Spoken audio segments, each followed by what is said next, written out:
Well, welcome everyone to the session, Driving Innovation and Impact.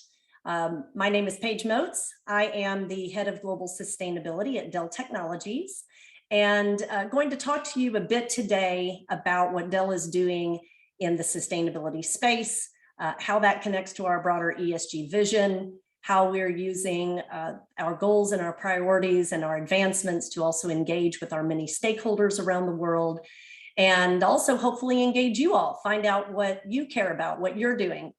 Before I jump into what Dell is doing specifically, maybe just a little bit about myself.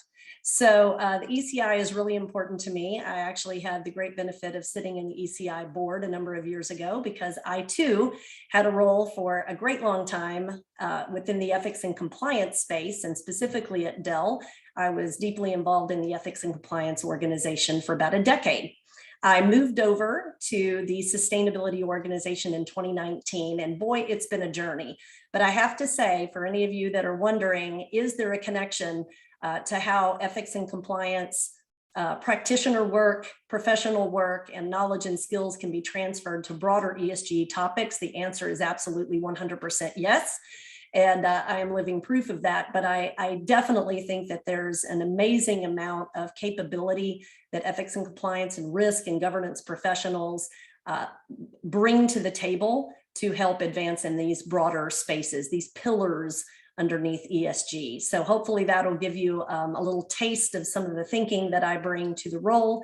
I actually am really excited to dig in, so let's get going.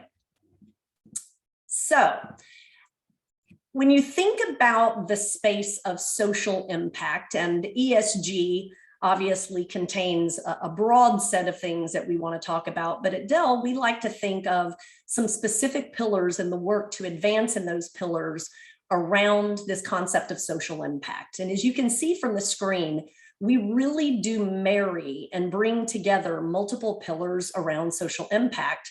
And underpinning all of that, the foundation layer, is our commitment to and our work within advancing ethics and compliance and privacy. We believe that it is not just a ticket to entry, but it is a muscle that we have to exercise on a daily basis, that doing business with integrity, advancing in that space, has to happen first, or the other items we don't have permission to move.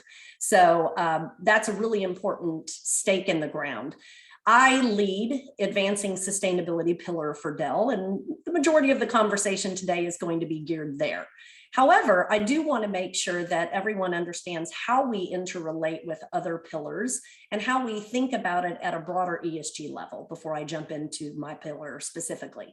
So at a broad level, advancing sustainability, cultivating inclusion, and what we call transforming lives, which is a fancy phrase for community involvement, philanthropy, giving, all of those, kind of traditional engagement areas for a company.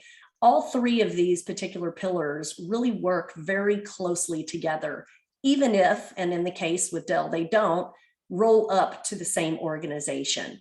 But we actually come together not only in spirit, but in the letter of how we govern ESG in the company, because we all roll up to an executive level ESG steering committee, where the Chief Ethics and Compliance Officer, myself leading sustainability, the Chief Diversity, Equity, and Inclusion Officer, the head of ESG, variety of individuals from corporate accounting and legal and government affairs and other key stakeholders come together in a governance body to ensure that we are focusing on the right things, that we have put stakes in the ground on how we are going to advance in those areas, that we have processes and operational controls in place to make advancements in those areas, and that we're very unified in not only how we want to report out and disclose and be transparent, but we operate as a connected body in order to facilitate those external disclosures and transparency. So we all work very connected. And in fact, our next annual report, ESG report, will be coming out on June 29th. So check it out. So wanted to lay the groundwork because we all work very closely together. But in the spirit of what I do, advancing sustainability is a space that Dell is really, really proud of. We've actually been producing environmental reports publicly since 2002. So these concepts of putting out goals, targets, progress reports, focusing on innovation in this space is not new to our organization. We've been doing it for quite some time. But our latest set of targets and goals were launched in late 2019 and really started in earnest to move forward in 2020. And most of the goals, although a few are longer, most of the goals center around an end of decade, a 2030 priority. But I think we can all agree that goals are only part of a strategy. Goals are not the whole strategy. They are a representation of your commitment and where you're putting your time and attention. But we also are committed to other really significant strategic initiatives and innovation areas and engagement areas outside of our discrete goals. But I will go into those as well. But before I do, in the sustainability space, and the way Dell defines sustainability is not necessarily exactly the scope that sustainability falls into for other companies, but at Dell, my scope is really centering around these three areas. Accelerating the circular economy. So that really is making sure that however Dell touches the concept of gaining access to materials, using materials, extending the life of materials, and ensuring at the end of life those materials don't become pollutants and waste. That is our focus on circular economy, and that's very tied to our products, and I'll talk about that in a moment. And as you can imagine, if you do that really well, it affects very well the second item, which is our fancy phrase, protect the planet. That's all about climate change. So really focusing on strategically, where is Dell leaning in? What are our goals? How are we advancing capabilities? But also, how can technology be leveraged to enable a transition to a low carbon economy? And in case you didn't know, Dell is actually one of the largest IT technology providers on the planet. And we offer everything from laptops and PCs and monitors to really heavy, complex infrastructure equipment that goes into data centers that fuels all of this cloud stuff that you hear about. So we really offer a very broad spectrum of a portfolio of products. And so we believe that not only do we have to take the right kinds of actions to ensure that technology is not polluting the earth, but also how can technology help others transition to a low carbon economy. And then last, but certainly not least, in fact, this probably should be first, is not just the people who build our products, although there is a very specific focus on workers in our supply chain, because we have a globally dispersed, very diverse, deep, broad, large supply chain. And we want to make sure we're focused on social responsibility, human rights, and engagement of those supply chain workers, but also this focus on human rights and social responsibility across all areas that Dell works. That's another key component of where we focus on sustainability.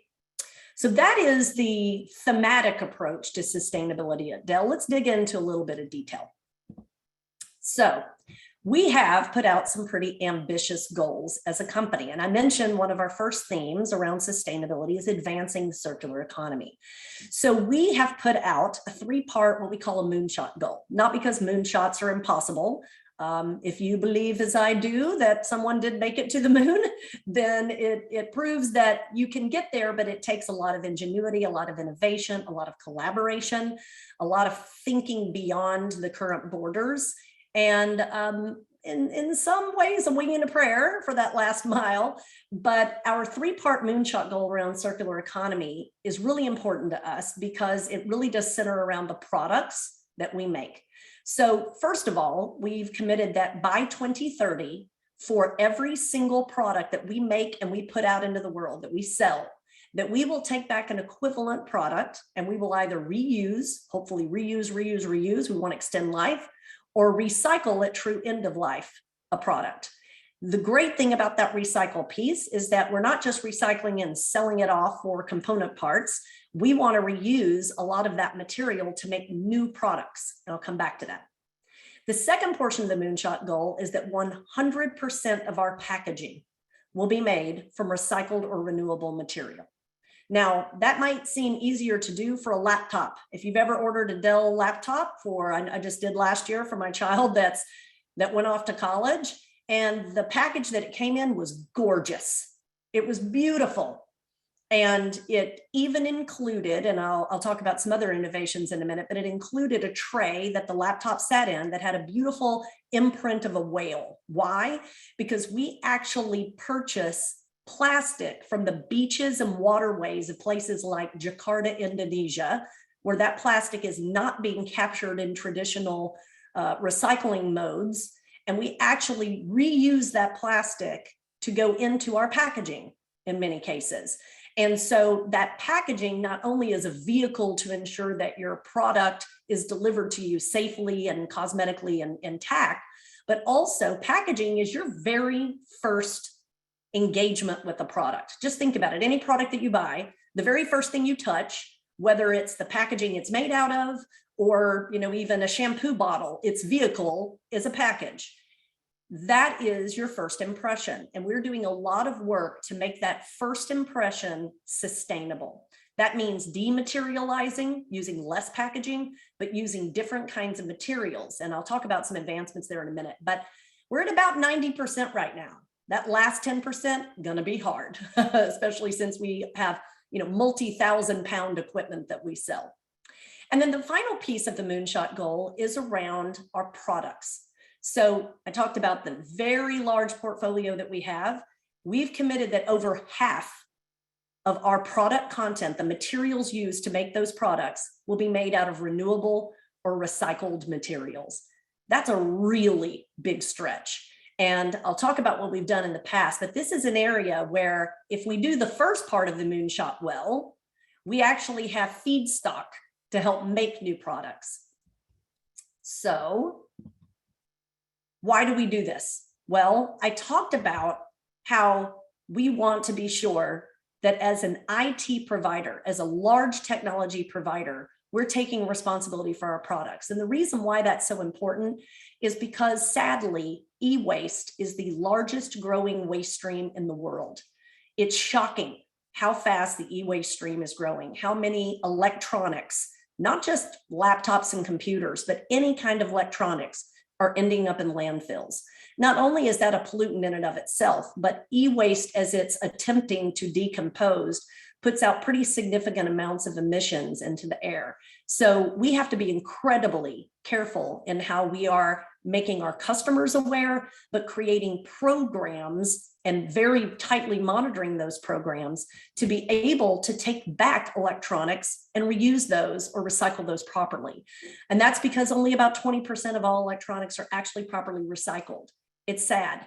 Even in some of the most progressive parts of the world, the Nordics, the numbers are relatively low. And these are, there's a lot of cultural work that's been happening in the Nordics where their government is doing a ton to make sure that the citizens there really understand how to recycle, what the processes are. And even there, it's not at the numbers that people want it to be. So we've got a lot of work to do, but we're not doing this alone. We really stretch our arms out wide open and say, how can we partner with other thought leadership groups and even other brands? Just a couple of months ago, we announced a partnership with Google and Microsoft and Amazon that are, in some cases, our competitors. And we actually asked them to partner with us in a doorstep pilot out of Denver with a third party to see if people would be willing to schedule pickups of used electronics and have them picked up right from their doorstep. And the answer is it's working. So we're trying to take additional steps beyond other commercial and consumer programs we have. Our consumer programs for free, you can send back in your products, but we also have launched new programs that if you go to buy a new Dell system online, you can actually plug in many parts around the world. You can plug in what you already have at home that you might want to trade in, and we can give you trade-in value. So lots of opportunities to really meet customers where they are, but also prevent this recycling issue from growing worse. And we've done a lot of work in the materials space. So just some fun examples. A lot of people say, how would you change up materials for your products, Paige? Products like ours are typically made up of plastic, steel, copper, aluminum, and glass. Those are the 5 biggest materials that are used to make electronics like Dell's, not every electronic. And so we really try to advance in those areas. One advancement that we made is since 2014, we've been leveraging plastic back from the products that we take back in those recycling take back programs that we offer, and 16,000 metric tons worth of closed loop plastic that we take back from old products have been gone in to new products. And that basically sits across 125 of our products today. So that's very exciting. But we've adopted our learnings from that process to, if you look over on the right-hand side, closed loop rare earth magnets. That is where we've established a partnership with Seagate, who is a hard drive supplier of ours.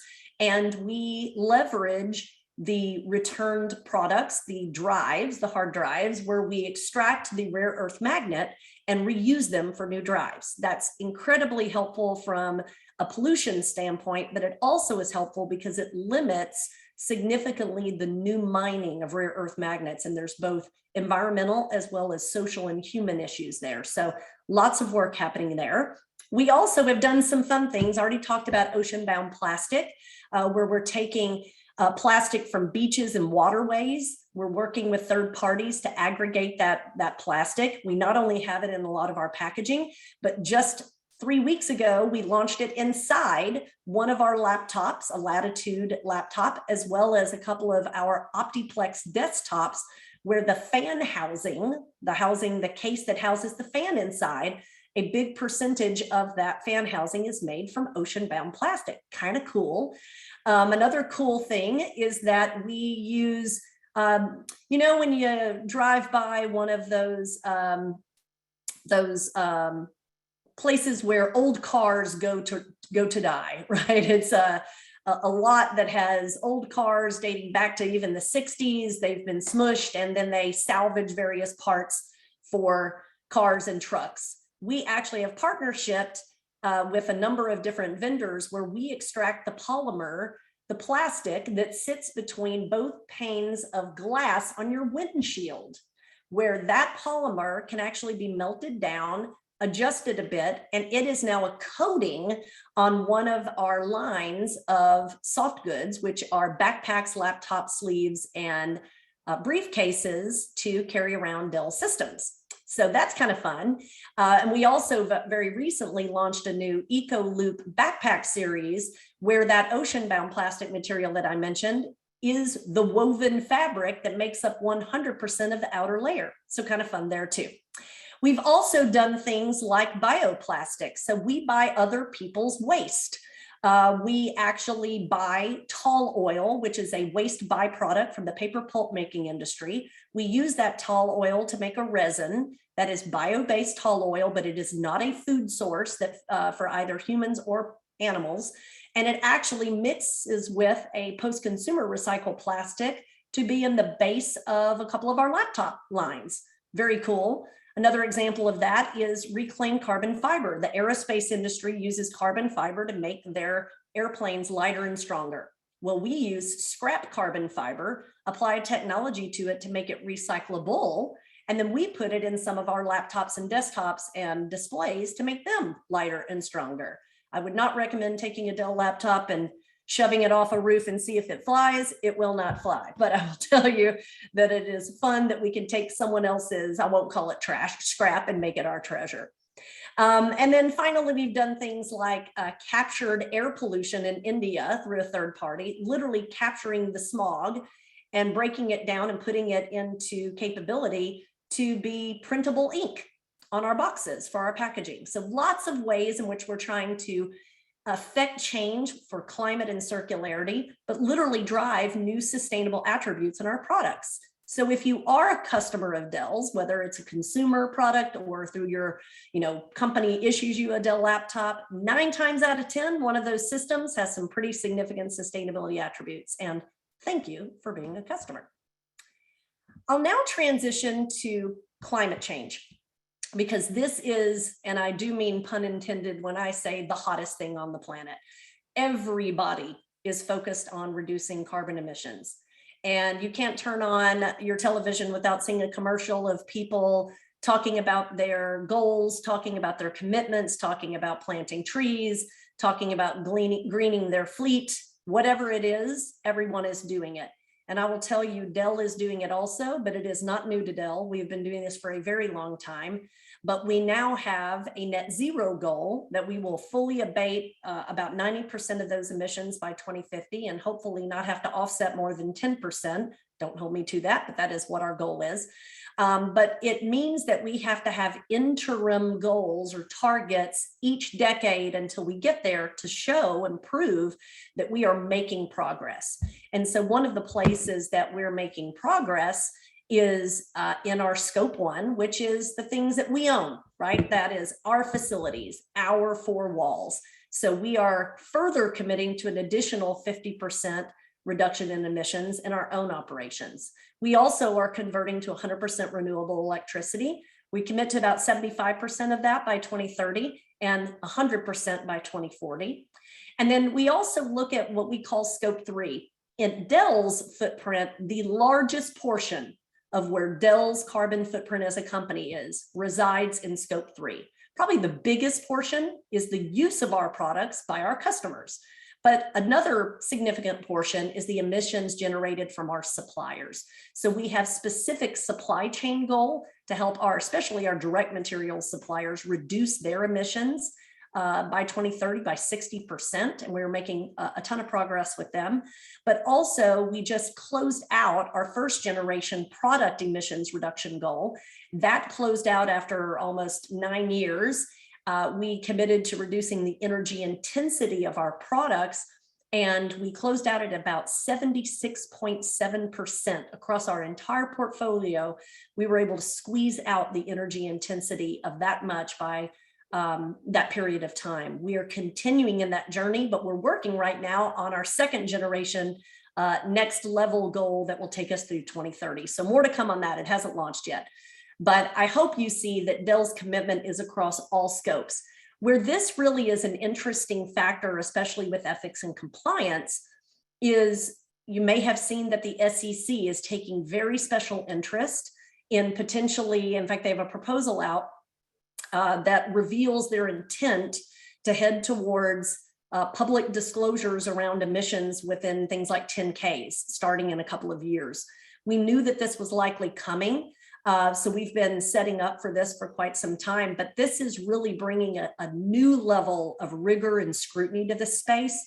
And I can assure you that our ESG governance body is putting a ton of conversation into this. And it's not just the very able team in corporate accounting and finance, but also our ethics and compliance and legal teams. The compliance and legal team and risk team out of audit are doing a lot of work with us to make sure we're ready for that. So there's a lot of connective tissue to these emissions goals and what's happening in the compliance and the risk space and in the kind of disclosure space. So if you're not already starting to kind of see where you could play, I would encourage you to. You might want to start with the 500-page proposal from SEC, or maybe just a summary of one of the great companies that have put out a summary, but lots of work happening in this space. And just some things that we've done as sampling of our advancements in this space.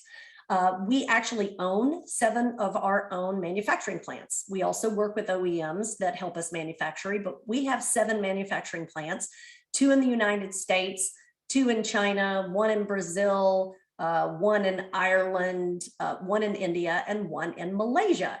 And in Malaysia, we actually just added a portfolio of on-site renewable generation capability with a photovoltaic array on top of that roof, and really accelerating the solar electricity power for that plant. And we're doing those kinds of things all over the world. So that's just an example of the kinds of ways in which we're advancing our scope 1 and scope 2 in renewables. In the supply chain space, we publicly disclose the work that we do with our suppliers and the status of their emissions every single year. Some of you may have heard the acronym CDP, the Climate Disclosure Project. That is kind of the gold standard for public disclosures for emissions. And CDP recognized Dell for the past couple of years as a supplier engagement leader, which means that we scored a leadership level in how we're engaging with suppliers. Suppliers are an incredibly important part of this emissions calculation, because the more they reduce their emissions, not only does it help our footprint calculation, which is all fine and good, but it helps our customers, because the materials then that we buy from those suppliers are decarbonized. And that goes into our products, which helps the products decarbonize, and we pass those lower carbon products onto our customers. That really helps you when you buy our products. So lots of connective tissue there. And then finally, as another example, I talked about the almost 77% reduction in energy intensity across our portfolio. So these are just some examples, but I like to kind of give you some stories of how this stuff comes to life. It's not just pie in the sky and we'll hit you up in 2050 and let you know how we're doing. A real requirement in the sustainability space, and it's been slightly different from my work at ethics and compliance, is there is almost nothing in my space that I'm not almost required or voluntold to disclose. There are some numbers and topics within the ethics and compliance space that have traditionally been held a little bit more internal to companies, and that's understandable for many reasons. In the especially environmental space, that's less so the case. And I kind of had to do a mind share shift in really putting more information out there. Luckily, we go through a lot of rigor inside the company to make sure a lot of eyes are on those numbers and they are accurate and they are being calculated using all the right bases of preparation, which is a big process. But it is an area that's a little different of a mind shift from the work I did in ethics and compliance. I'll also want to talk about, to start to round us out, stakeholder engagement. So we don't just come up with all of this stuff on our own. In fact, I would say that in the sustainability space, we have to rely heavily on engagements with our many stakeholders to ensure that we are not only meeting their expectations, but that we are one step ahead and understanding what's coming around the corner, but also how we as a company might be differentiated or falling behind. And one of the reasons why that is that in my particular space, especially given what we sell, electronics products, the concept of sustainability is more and more being baked in to buying decisions. That's a little different than the world I used to sit in, right? Where I felt, and I know things have progressed a lot and matured and evolved, so you may not be experiencing what I experienced 3+ years ago. But I more was trying to get in the door, to talk to sales leadership, marketing, even customers about why doing things this way was a good reason to work with our company. In the sustainability space, I almost have to say, hold on, I can't handle the onslaught of demand. The demand for sustainability data, requirements for RFPs, requirements in our products, starting to see sea change on what they're wanting to demand in contract terms and conditions is overwhelming. And it has amped up so significantly in just the past 2 years that it is causing us to have to take a step back and rethink how we tackle that.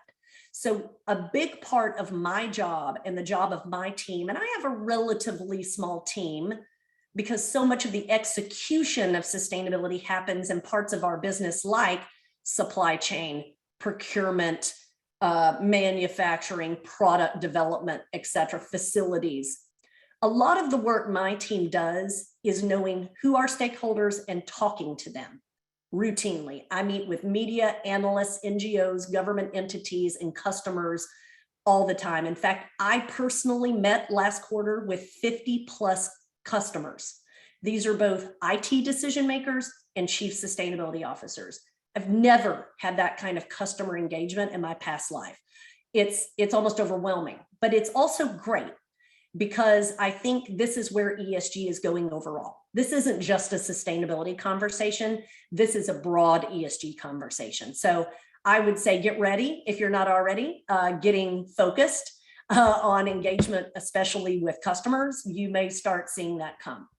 But these proactive discussions help us on multiple fronts. One, it helps us understand what are the material topics our customers and other stakeholders expect us to advance.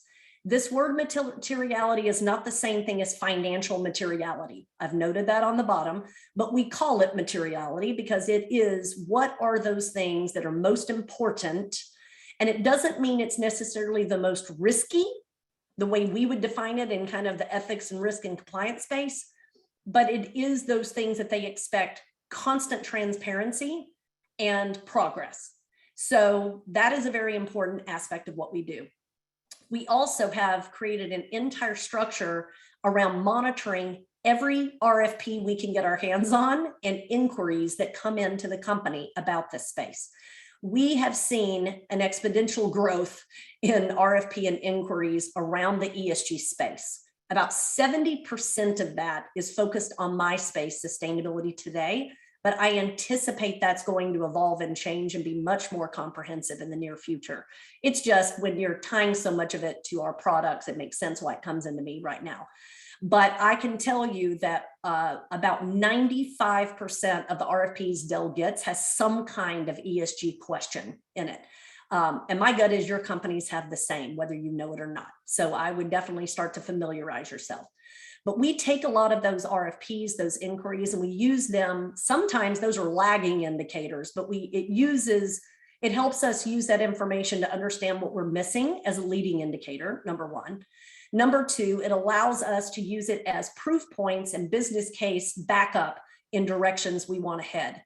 And that leads me to the quarterly insights package. So my team leads a full-scale business landscape analysis on a quarterly basis of what's happening in the sustainability space. We look at who is talking about Dell, who is talking about our competitors, what are we doing with our goals, what goals are they progressing, where are new laws coming into play, where are we hearing rumors that new laws may come into play, what are our customers telling us about what they expect in the future or how we're performing now. All of that and more is packaged up in about a 35-page dossier, and that is only an internal document. It is not given to sales, it's given to business decision makers. So we have a set of sustainability councils that kind of help us govern all of the decisions, resources, approaches we take in sustainability. We use that package to help back up decision making. It is fantastic. It's a lot of work, but it really helps us advance the needle. But all of those packages and all of that information just is tip of the spear. What we also then have to do is continue to evolve how we then engage with third parties. Customers are included in that, but other third parties as well as employees. So third party engagement, think about this. Many of us engage with thought leadership groups. ECI is a perfect example of that, right? We come together, we network, we figure out what are the best practices, how could we advance that great idea in our company. We talk about the hard stuff and how can we break through those obstacles together. In the sustainability space, we also really heavily use these thought leadership groups for actual co-innovation. It's not just talking about what we could do together. We literally form innovation partnerships to advance in a materials breakthrough or in a climate change breakthrough. We also helped found 20 plus years ago a group called, at the time, the Electronics Industry Citizenship Coalition. It's now called the Responsible Business Alliance and expanded beyond just the electronic space. But we partner as a collective to drive human rights advances within the supply chain. That's something that Dell could never do only on its own. We need a lot of big companies with a lot of brand power to drive change. So those kinds of things are very important to us. So those are the kinds of things that we see happening more and more in the ESG space, not just sustainability. I'll also say that we do a lot of integration into events. We have customer events all the time. Dell Technologies World is our big premier flagship conference or convention for Dell technology customers. Happens in Vegas every year, except for the past 2 years. And that we now have complete tracks dedicated to sustainability within that space. And I'm super proud to say, I don't know if any other Dell folks from ethics and compliance are on this. If they aren't, you'll have to give a shout out to them. But I'm very excited to say that the ethics and compliance team at Dell was one of the very first within the ESG space 2 years ago. I mean, this is going back 15 years. Had an independent booth around ethics, privacy, and compliance in our Dell Technologies World Big Conference. And I remember those IT guys and gals coming by and saying, "What's your booth about?" And we decided to make our booth the coolest booth, the most exciting booth, the booth that attracted the most attention. And we ended up being one of the top booths, not outside of just the technology pieces, obviously, but it got a lot of play. And that's because we wanted to make a big splash while doing business with a company that thinks about this stuff and orchestrates this stuff and operationalizes this stuff is just as important to you as a customer as the kind of technology that we sell. So that became a really exciting piece. So we're going to continue that journey this year beyond just ethics and compliance. Obviously, sustainability and other things are included, but we attempt to infuse these ESG topics and subtopics into big ticket events with third parties, with supply chain events and the like. And we also just 1 year ago launched our very first white glove customer advisory board made up of 25 chief sustainability officers from key public-private customers. So very excited about that. In fact, tomorrow I have the privilege of leading our third meeting for that customer advisory board. So very exciting, but this is how we stay on the front lines. This is how we get real deep insights with our direct customers that really drive direction where we head as a company. And then employee engagement. I would love to tell you we do employee engagement really, really, really well. I think our ethics and compliance team at Dell does employee engagement really, really, really well. Privacy too. The sustainability team, we've got some growing up to do in employee engagement. We could learn a thing or two. And I think this is a nod to all of my friends and family in the ethics compliance space. For years, we've had to know how to get creative, to talk about stuff that's hard to talk about and really crystallize what this means. How do you use it to develop culture, to advance business initiatives? How do you use it to attract and retain talent? Sustainability needs to do that a little bit better. We kind of assume that that's out there, but we've got to do a little bit better job of that. And so I'm taking some learnings from my past and hopefully we'll continue to advance in this space at Dell, but we have put some really cool things into play. One thing that's been around for a long time is that Dell, like many of your organizations, has employee resource groups, ERGs. And at Dell, the very largest ERG with 25,000 plus team members and growing is called Planet. It's the sustainability focused ERG. Love it. I don't drive it. I'm just a player. It's really employee driven. And it's a really exciting way to enable change and push lots of real action at the community level. But we need to figure out how to do things at a 150,000 plus team member level around the world. So we created something about 1.5 years ago called Eureka for Sustainability. It's piggybacking off another item that we have already around crowdsourcing for product improvements, but this is specific to how Dell can either as a company make sustainability process changes, program changes, advancements, or even sustainability specific attributes within the products themselves or solutions themselves. So Eureka for Sustainability is crowdsourced based innovation.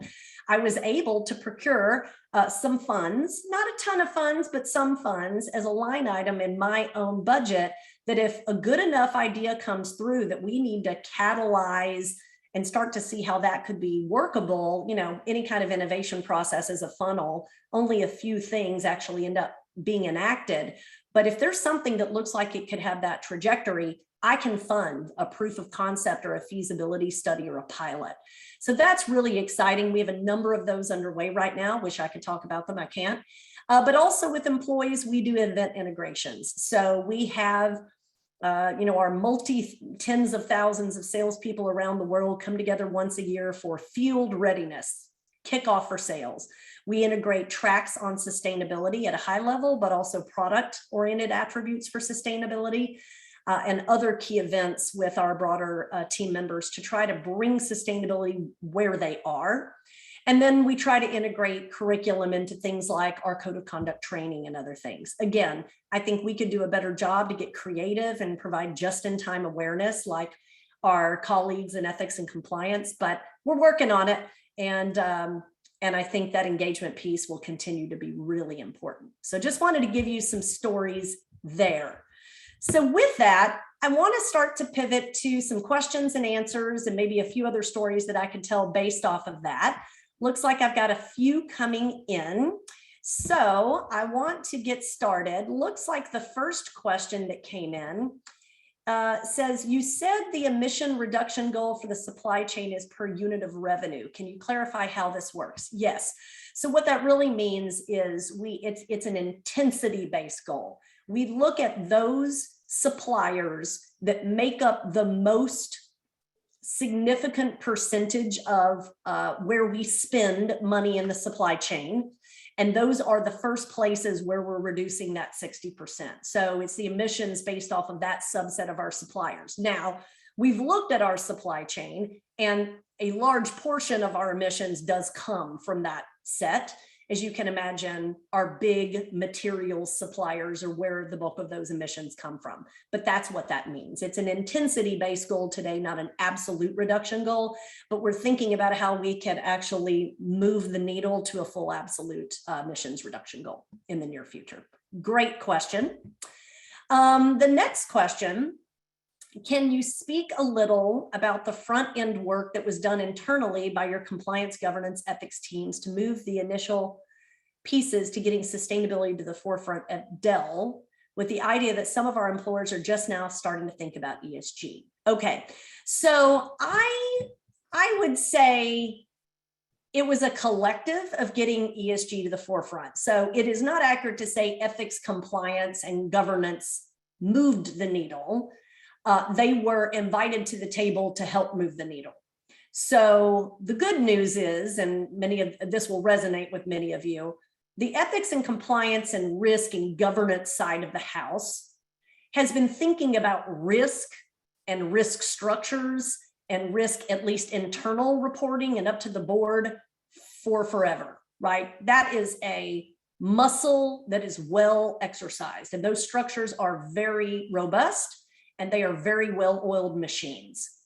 When you think about ESG as a concept can learn a lot, broader ESG can learn a lot from these well-oiled risk governance-oriented machines that have already been put into play by some of the structures that exist that you all and me in my past life connect to, right? So when ESG, this conversion to talking about things in the context of ESG, I would not say ESG was a net new concept. We were just calling it different things.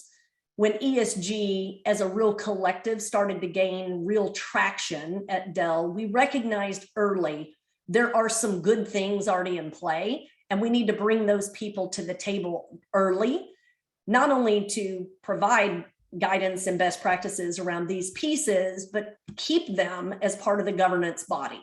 So that's when we brought in key folks from ethics, compliance, privacy, risk, broader legal, the legal team that works with the board, for example, with our corporate accounting teams, with audit. Those individuals that have been doing that kind of work, we ask them out of the gate, sit on the ESG governance body, along with other folks that have been doing work in a slightly different way with their own level of rigor, but not maybe as much rigor as they had on the risk front. So that's when we came together and brought all of those pieces, parts together to create a collective body. So that's how it worked at Dell. And I will say it has continued to work very well. Mike McLaughlin, Dell's Chief Ethics and Compliance Officer, is a vocal, a valued, and a highly engaged member of our ESG executive steerco. And that's one of many members that advance the needle in an overarching way. But I definitely think as your employers are starting to think about ESG, this is Paige talking, not Dell talking, but Paige just given her experience in the past. I think there's a lot of advantages that can be leveraged from the great work and structures that already exist within the ethics and compliance side of the house and risk side of the house. And those should be looked at, discussed, and thought about before new structures are created. They may be expanded. They may simply be one component of an overall structure, but those structures are valuable structure because ESG both looks at risk, but it also looks at opportunity, right? So the risk piece, if you've got a great risk management piece, boy, don't need to reinvent that wheel probably. The question is what kinds of opportunity structures exist, because it is about enabling a sustainable business, sustainable with a little s, right?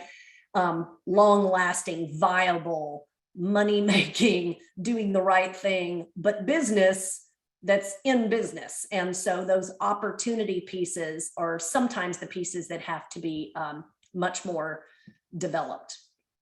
The next question, do you know if your board has directors with environmental or sustainability expertise or has plans to add directors with that background?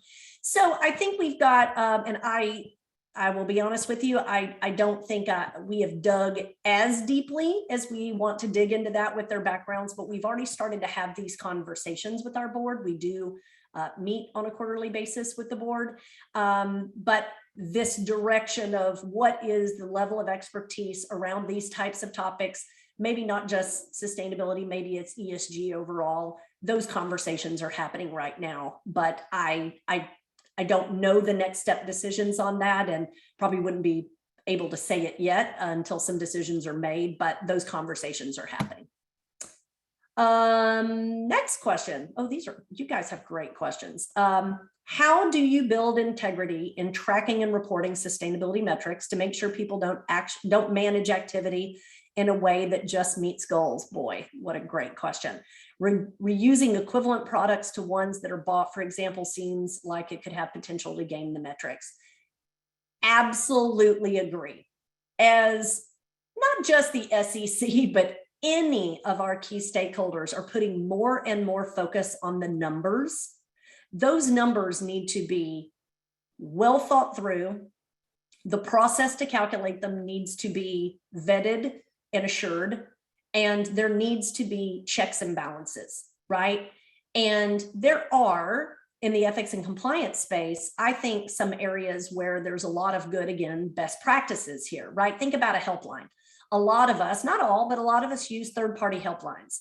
Why? Because it allows us to have tools and capabilities to get metrics and drill down and have data and supports this, that, and the other. Some, and I would say more these days, but some things in the sustainability space, and I'm not speaking specific to Dell, but just generally, some of those particular things could use greater focus on tools and reporting. There are examples in the sustainability space I've heard with other companies too, where they're still trying to convert to things like tools. That being said, the complexity of who manages things in the sustainability space, at least from what I see, is far more complex than some of the places where you touch data in the ethics and compliance space. And I'm generalizing a little bit, but in the sustainability space, there's not a single metric that my team owns. It's a metric over here owned by that team, and a metric owned by that team, and a metric. It's a bunch of this stuff happens in a zillion places in the company. And so it is a much more difficult task to get everybody on the same page using the same tool with the same guidelines. That being said, there has been huge leaps and bounds made over the past number of years, especially if you're a company like Dell, where you do public reporting with things like CDP or your ESG report. where focus on metrics have been really increased. So as an example, a number of years ago, we actually asked our audit team to come in and deep dive on our metrics. What do we need to improve? Where do we need different tools? What kinds of checks and balances do we need to add? Where do we need to update and have basis of preparation documents? We now have documents that detail every single step it takes to get every metric that we have to produce in the name of external disclosure and sustainability. And that basis of disclosure is probably 10 to 12 pages long per metric. And it has to have a review every single year and multiple eyes at the governance level. It is serious amounts of rigor. So we are putting a lot of effort into serious levels of rigor because we do not want to be accused ever of greenwashing. We would rather be hyper conservative on numbers and do them right than ever make assumptions or extrapolate out. So we're doing a lot of work in that space. And I know many of companies that I've talked to are doing exactly the same. But things like tools are continuing to be a conversation point. How do we anticipate that the SEC's new proposed climate rules will impact the sustainability at Dell if they're implemented? Well, I'm not sure they'll change the program because we already do have programs in place to reduce emissions across our entire value chain. It's more the time frame that it takes to pull all those numbers together and report. So, and this is not just Dell, this is everybody, right? So right now, there isn't a mandate to put emissions numbers in a 10K. But many big, large, mature companies already publicly disclose emissions numbers. Sometimes they only do it through CDP. Sometimes they also do it through an annual ESG or sustainability report, but most mature companies do. But they do it in the timeline they want to do it, right? So if your fiscal year ends, let's say at the end of the calendar year, you could say we're going to put our report out in June. And that gives you plenty of time to make sure you're getting all the numbers and you're double checking the calculations. See, my dog agrees that you are triple checking everything. You go through the governance process, etc. And then you put it out and you have your narrative really tight and the numbers are assured by a third party. You're now attempting to do all of that work within maybe a 60, 90-day period.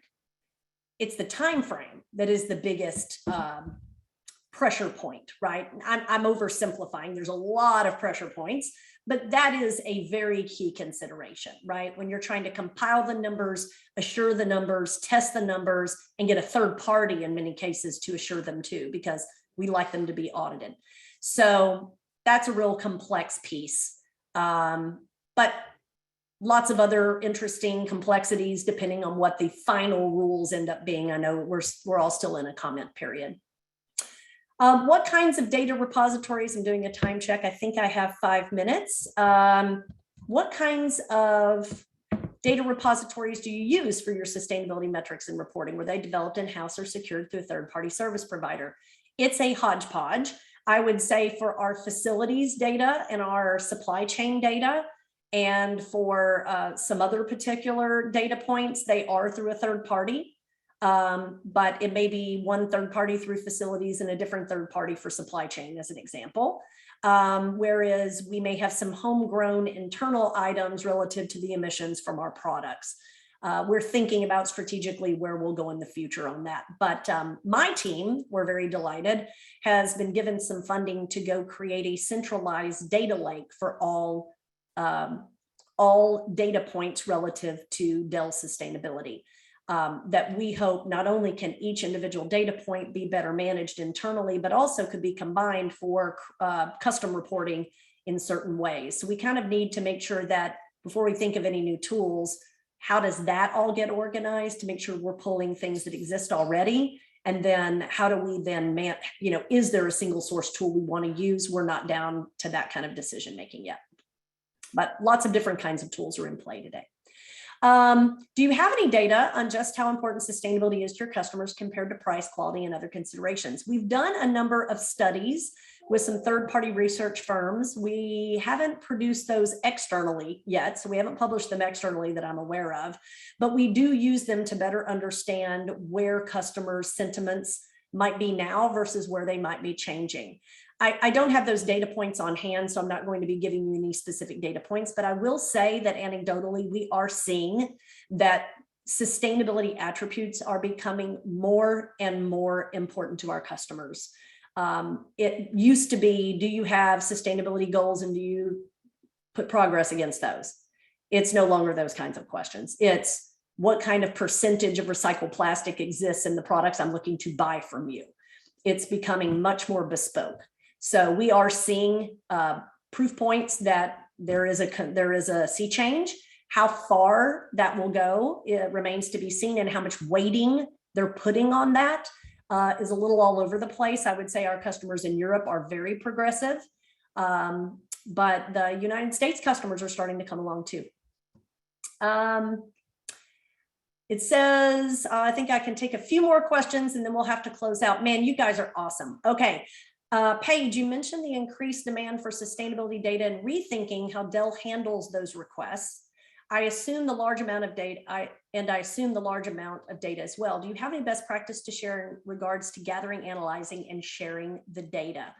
Yeah, so that kind of goes back to our data lake conversation. Right now, we are just so busy answering individual questions of the specific data points they're asking for. We're trying to figure out how to bring that data together and create, even for internal use, punch button reporting to allow us to be able to say, here's the output that is meaningful to what's being asked for, versus spending more time kind of cobbling things together. But also, we'd love to eventually be able to, have punch button bespoke reports for our customers. Not yet, that's hopefully coming. I would say best practices in regards to gathering, analyzing, and sharing the data is really, if there are examples where you're starting to gather some data, but it's not forcible, how do you start to force some of that data gathering? And a great example is, we don't force our salespeople to tell us if this particular deal has an X, Y, and Z weighting on sustainability, and if we ultimately won or lost the deal. But we'd like to get there, because that is very helpful information for us to know. What kind of revenue is placed against this? We see some anecdotal numbers. I think we'll see over time those types of things. And again, Dell's not the only one thinking about this. Everybody's got this on our brain. How are customers and stakeholders making decisions, and what kind of data is against that? Is sustainability at Dell part of the ESG program, and who manages the S&G? That's a little bit convoluted from what, I tried to share some example of that earlier, but S is not, S and G are not owned by one person, just like E is not owned by one person, but we have pillars that kind of drive direction and strategy. So I own all things sustainability, but the actual execution of all the E parts and some of the S parts happens all over the place, and kind of we partner with them. The same can be said for S and G. Diversity and inclusion doesn't own all S, but they own some of it. Ethics and compliance and portions of legal don't own all G, but they own some of it. So that's how it works. I think we're at the end of time. I am, looks like maybe 3 questions didn't get asked, but I cannot thank you enough for giving me a little bit of an opportunity to share our story. I hope it was helpful. And thank you to the ECI team for their warm welcome. And hope you guys have a rest of your conference. Enjoy.